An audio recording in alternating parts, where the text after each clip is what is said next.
Welcome to Daddy Bits, your trade idea show hosted by yours truly, the Trading Daddies.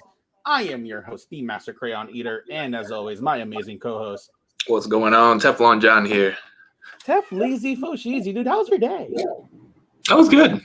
It was a good day. Markets was all right. Market was all right. But I have a lot of boomer stocks. So I know. You know what we talked about yesterday that dumped? Oh, which one? Moderna dumped. It was a beautiful chart. It was a definitely beautiful chart that we could have really exploited. But we're also going to seriously talk about AMC. I think it's time to let it go. Not let it go. Be honest. Let's be honest with each other here. Let's just be honest with ourselves and really have a discussion about what needs to happen and what's really going on with the stock. But before we do that, make sure that you guys hit up our friends over at Bust Down Academy, bustdowninvestments.com. If you don't know what to do with a call, that means that your stocks are going to fall. Bust Down Academy, bustdowninvestments.com. Yeah, I'm getting better at this. You're getting better at this. I'm honestly proud of that one. I have some that gets formulating throughout the week. It gets better and better. Good job. It gets better and better by the minute. It's like fine wine. Fine wine. All right. So let's before we get to it, make sure that you guys hit the subscribe button, hit that post notification bell, give us a nice preemptive thumbs up because John, if they gave us a thumbs down, Yo mama is for show. Is she from the screen? From the screen. I can yell out loud. Isn't it that YouTube they have a screening for this? You're not supposed to be cursing or you're not supposed to be saying. I suppose you're not supposed to be saying. People curse all the time. I know, but we get into a different category, and we're supposed to get more viewers. And now our show's PG 18 or TVMA. I mean, we're the only two people that watch this anyway, so who the hell cares? Shout out to Paco. Yes, we are going to take your bet on that podcasting course in Fremont. You saw that? No. It was like podcasting course. You guys should teach the podcasting class in Fremont. You guys should make more money. I mean, no, man, we should be taking that class. We should be taking that class. Oh man! You know what? Shout out to Paco. Paco is always the optimist and really do. He's on his hustle, man. My brother, you are so dope. You are so dope. Let's get to it after these.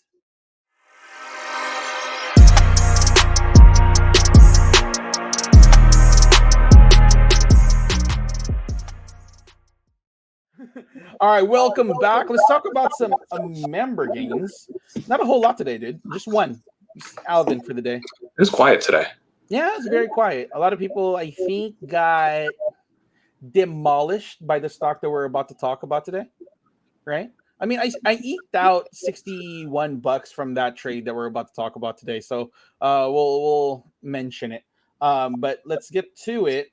The first stock that we want to talk about is AMC. John. Sheesh. AMC is not doing so hot. All right, so let's look at the weekly chart first. Yeah, let me pull up that weekly chart for you. Let's zoom out.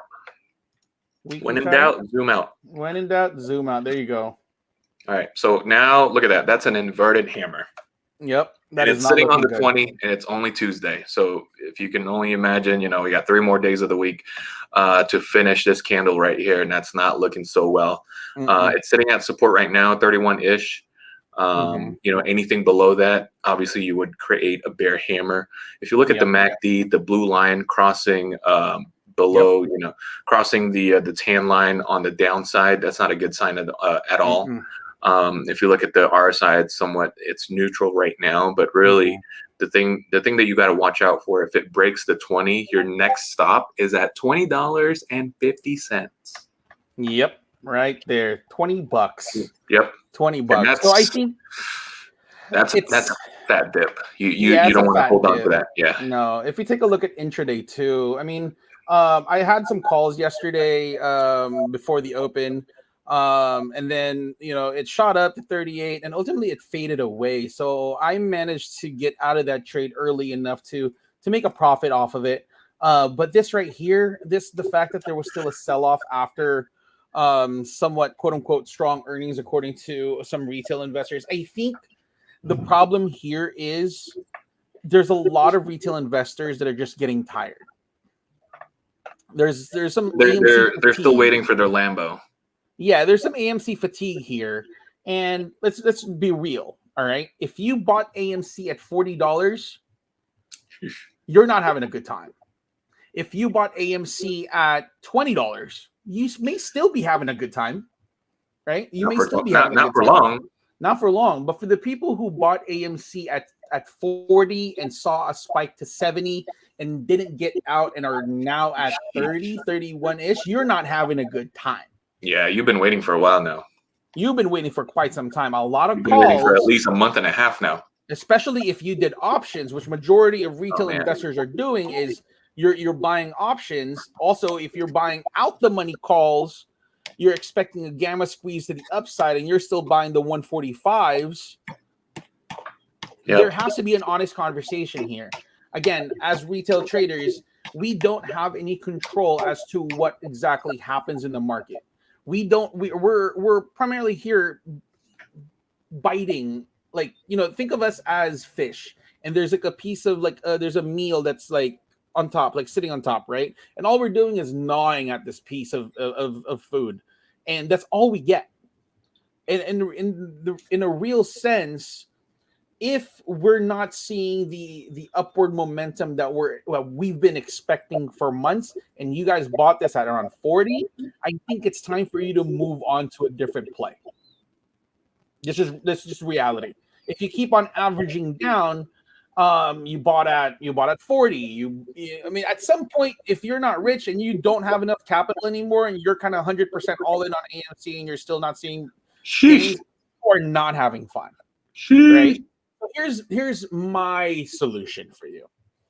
Again, not financial advice. These are just something that John and I take a look at, and this is something that I would personally do if I were in your shoes. Get rid of your get rid of your shares. It takes a lot of capital in order for you to hold shares. I get it. There is no expiration date on shares. That's perfectly fine, right? Let's say you have 200 shares of AMC currently. John, off the top of your head, how much is 200 shares currently? So it'll be 6, about like 61, 62. $6,200, right? Yeah. $6,200. Keep that as cash. Buy 2 call options, right, for the closest strike price and put it out for until December. You're still in your position without having to expend way too much money. Sounds about right. That's more palatable. Yep. If we're talking about risk management, that's what exactly I would do if I was, holding that many shares of AMC. Because right now, if you're thinking I could sell covered calls against this, you're not collecting any good premium. Because it's already low enough. It's already low to a point. You do covered calls when the stock is high and volatile. Mm-hmm. Yeah, exactly. Right. And if you're doing protective puts, you're going to be scared of doing protective puts, because if you do protective puts, it already came down. What if it shoots back up? Yep. But it's not going to shoot up to levels that you want it to be. No, so it got blocked trying today. to manage your risk on AMC, let go of your calls, and then buy the amount in options. So if you have 300 shares, put it down for 3 calls. Right? Do leaps. If you still have a high conviction play on AMC and you still believe that it's going to run, that's the way I would play it. Because ultimately, at the end of it all, your delta's going to, if it does shoot up to that MOAS, if we ever get the mother of all squeezes, calm down. Delta, no, what if we do? Let's give them a bear and a bull case. I'm being completely honest here. I'm putting my heart on my sleeve, John.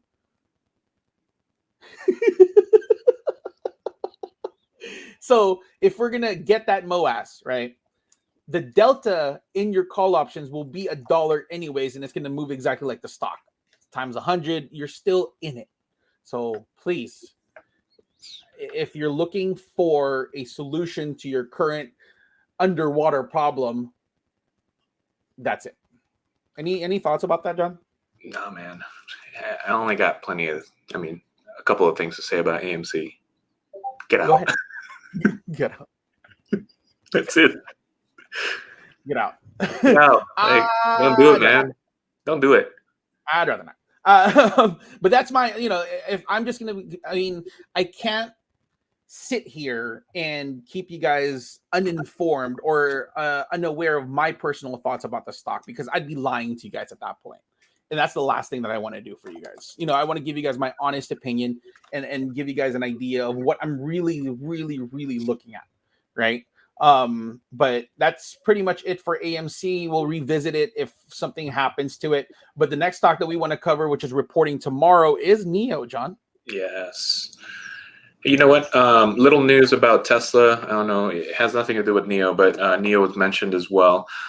Tesla deliveries in China last month was actually down a whole lot of percent. I think it was like 60 to 70%. I don't know why.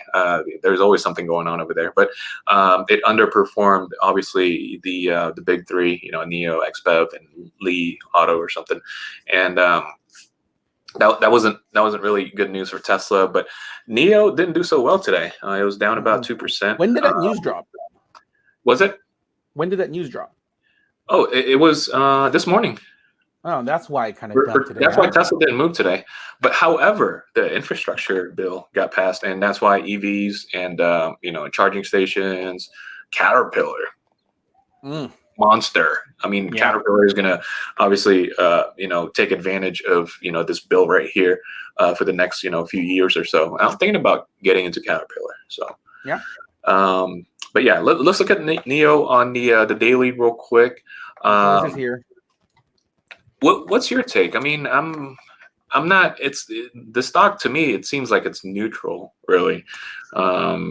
We're seeing this consolidation, right? So always remember with any type of flag with a continuation, staying above supports, it's going to trade sideways for quite some time, right? Because it's trying to find something new. There are earnings tomorrow.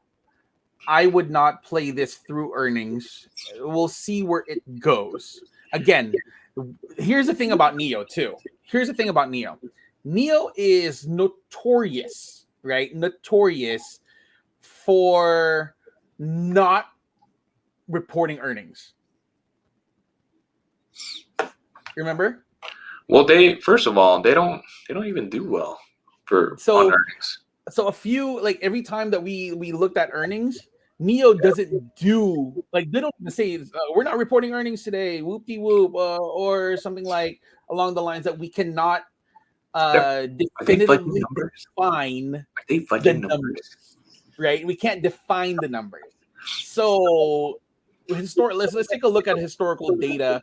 That's why we love technical analysis, and that's why we love charts, because this gives us kind of like historical data as to what is happening with the stock, right? So notice how this right here, this is like earnings, and then it flushed, right? Roughly around, what's the price over here? $49. Earnings over here, it hit the top, and then it kind of flushed, right? Right now we're trading around the 47. There's a high propensity that it's going to flush even harder. 44. Right? Yeah. We're at 44. So if we're at 44, I think historically this could tell us that there's going to be a lot more flushing tomorrow, because there's not a whole lot of big news coming from Nio in the first place. Are they still looking into expanding in the Bay Area, or don't they have an office somewhere in San Jose or something? Yeah, we haven't heard of anything yet. I mean, what's going on with that? I scan a lot of LinkedIn LinkedIn job posts, and the most I've seen are like Tesla's hiring, Lucid is hiring, right? But we're not seeing any type of Nio hiring. Well, they're probably hiding that, on a Right. rainy day. And let's just be realistic here. If Nio announces that They're coming to America. They're coming to America. That requires a lot of things. First things first, that requires high infrastructure because of course, they could charge, right? First things first, they could charge. They also need infrastructure for battery swap stations, right? That rollout's going to be, if not years, probably like a decade, even if they do, right? And they need a production plant here.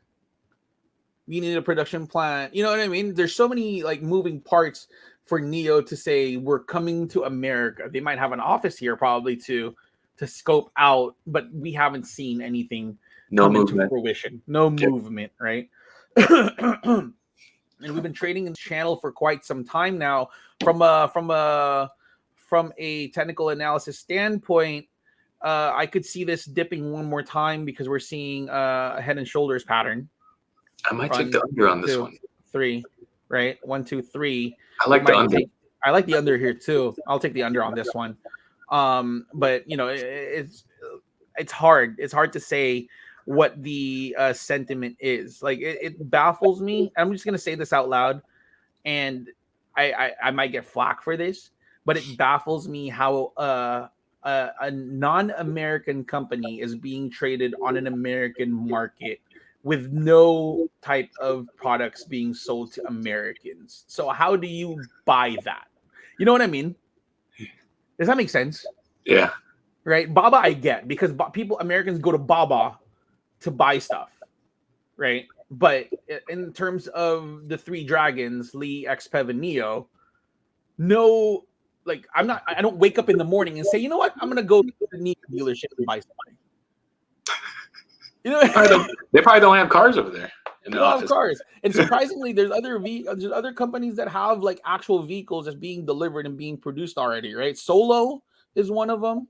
Right? Polestar is one of them. Lucid is one of them. I mean, they have stores. I haven't seen a Nio store, especially here in the Bay Area. So it's hard to go bullish on this, especially with the whole with the fear, uncertainty, and doubt that's also clouding China as a whole.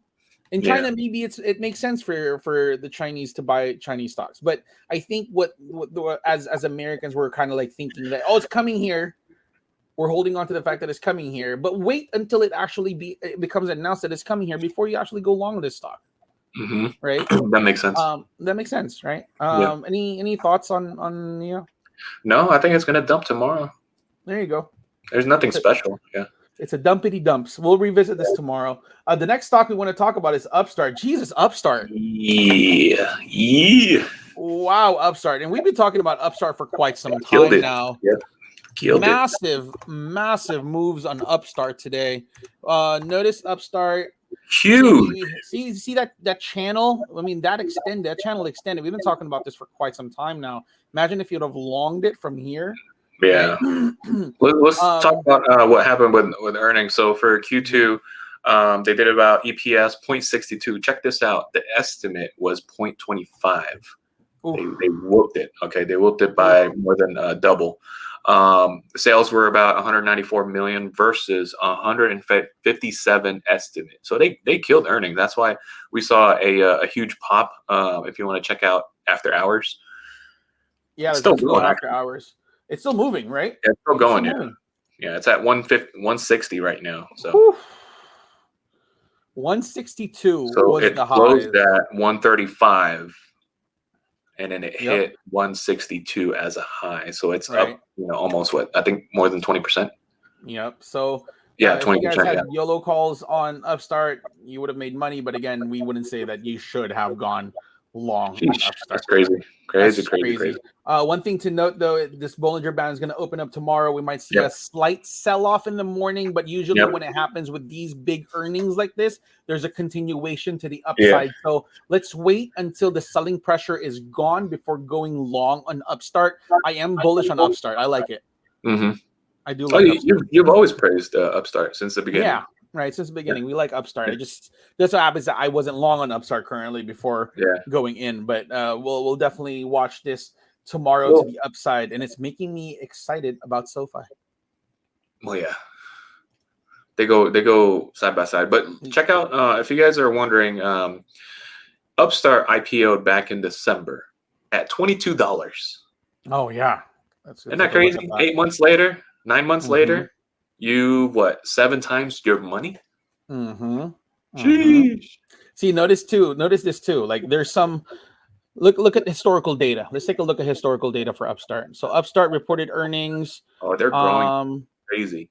March 17th. You see this massive candle, right? And it ran that day, and it kept on running for 2 days straight. And I'm not saying that it's going to run for 2 days straight, right? Yeah. But we need to figure out a way to capitalize on this momentum before the ultimate sell-off happens and before the correction happens, and it's going to trade sideways quite some time. So it's going to open up tomorrow right around here. Right, we're gonna see a potential sell-off in the morning. 160. Just close the gap. Fill the gap. Yeah, close the gap, fill the gap, and then rock it up. I think that's a possibility. So, me personally, if you're trying to long Upstart, wait till like around 140-ish. Yeah. I see that. Highly possible. Yeah, highly possible. Yep, right there, 140, 141. That's where I would see the bounce. Wait down there. Yeah. Wait for that bounce, because that bounce is fierce. So be careful. Yeah. If you guys are hopping in, make sure that you guys are getting in at optimum times. But that's pretty much it for us today. John, anything else that you want to add? That's it. I mean, I'm waiting for Nio tomorrow. Waiting for that dump. But before we leave, you guys, make sure you guys hit up our friends over at Bust Down Academy, bustdowninvestments.com. If you guys are new to trading, looking to get started, if you don't know what to do, we have a free seminar tomorrow at 8 p.m. If you guys are interested, make sure you guys join us, DM us, so we can get you guys instructions on how to join bustdowninvestments.com. Also, follow us on all social media. Follow me at Trading Poppy. Follow John at John C Trades, Trading Daddies for the both of us. What else? I guess that's it, right? Let's get trading, guys. And remember that the charts do not lie. Yeah.